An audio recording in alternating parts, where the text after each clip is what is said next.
Hi guys, it's Zen Maiden, and I'm coming to make a video response to the Back to Basics question for today that was presented by James RNY guy. And it is Mind Week, so I was interested because I love the mind and of course what the mind does.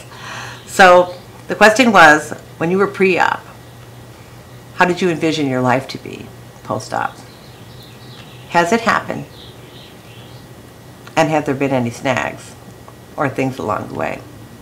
Well, first of all, let me say this. Pre-op, I really had no idea what to expect post-op, other than that I wasn't going to be eating sweet stuff and I wasn't going to be eating carbs. But do we really know what that means? Probably not. The adjustment was fairly easy because I wasn't hungry for a long time. And so as I moved through that part of it, I was super excited, getting super stoked, watching all the videos on YouTube about how you go from point A to point B. And yeah, there's a few struggles in between, but you get to point B. You do get to point B, don't you? Okay, this is the point. What your point B is, you don't know. You just don't know what your point B is going to be. And some people start out with a better attitude than I did. They think, oh, well, it doesn't matter what size I get as long as I get smaller. Well, I had an exact number, an exact size, all that picked out in my mind when I had decided to go for it and started watching the point A to point B videos. So as I'm going down my road, I'm doing well, everything's going great, and then I hit a big stall. And I hit a big stall for quite a few months, about 4 months out. And about 7 or 8 months out, I end up going to the doctor, and he tells me I have to have more protein than what I was already having, which was the recommended amount. But apparently my body wasn't doing a whole lot with it, so by upping the protein, then I started my loss back again. Well, right around after that time, a few months, my 12th month came. So then the panic started setting in. Anybody who knows my video story knows that the panic set in at 12 months, and the panic continued through 18 months, which was when the window of opportunity, quote unquote, closes. Okay, long story short,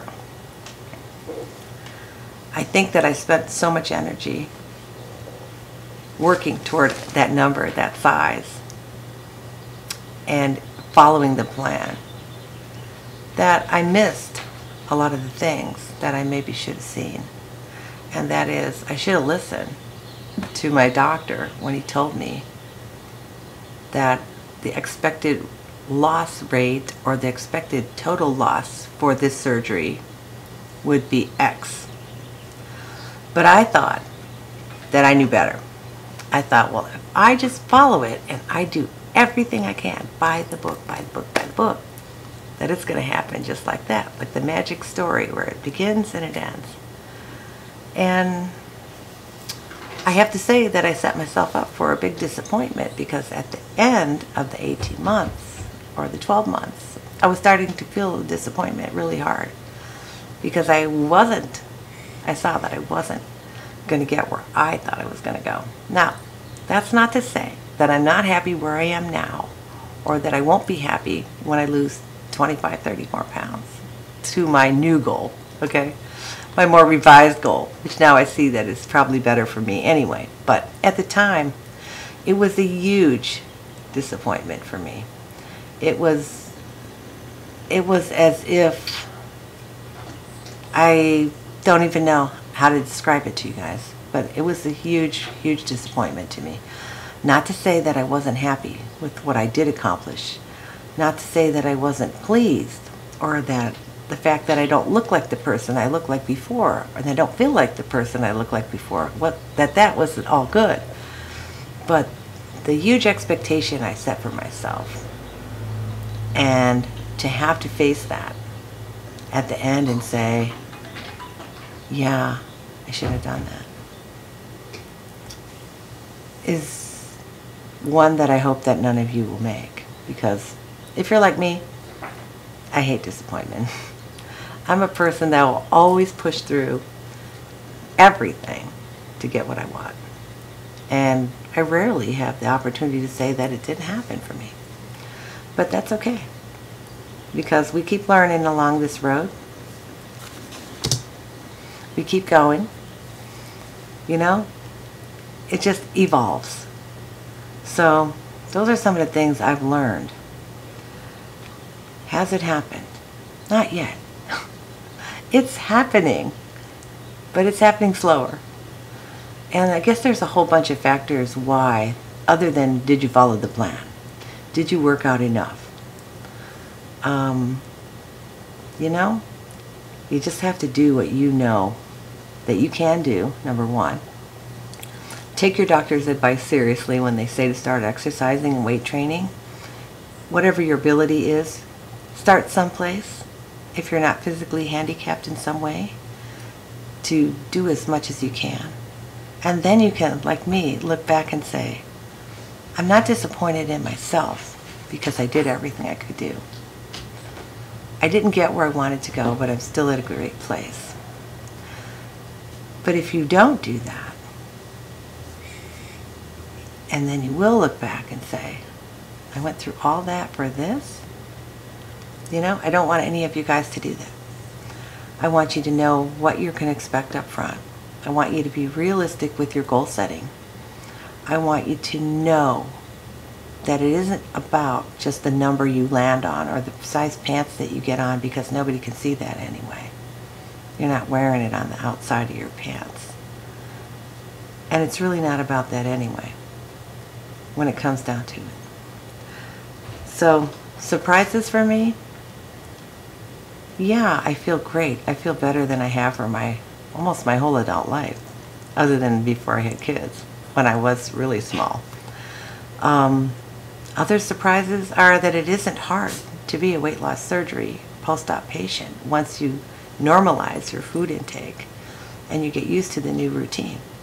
To me, it isn't really hard. Now, for some it's harder, but for me, I resolved myself at the beginning to commit to whatever it took. And so I'm still there, and it's become a habit. It's like brushing my teeth. You know, I go to find something in the fridge and it's protein. You know, I always watch my protein. I always count. I don't always log, but I do count in my head, and I have gone back to tracking from time to time. I am at the moment too, because because sometimes I think that when we don't track, the little thises and the little that's, even if they're like nuts or something, they get in your way. They're going to add up to too many calories, and then you'll stall. Or, you know, just keep doing what you know. As far as your plan goes, follow your doctor's rules. It's super important not to improvise and make your own rules, because they aren't going to be what help you in the long run. I think the people that stay with the rules for the most part are going to be the most successful. That doesn't mean you're going to get to the number in your head, but it does mean you're going to be a lot healthier than where you started out. And you're going to find that as you go down the road and you realize it has never been about the number, even if it was in your head. So take care, guys. I hope I've shared some information that will be valuable for someone out there who is, like me, thinking that they got the world by the tail just because we're going to make the commitment that it's going to happen 1, 2, 3. Because it may or may not. But it doesn't mean you shouldn't go for it. It doesn't mean you shouldn't try. And it doesn't mean that you failed because you didn't get there. It just means it wasn't for your body. And we all have different metabolism, we have different age limits, we have different sexes.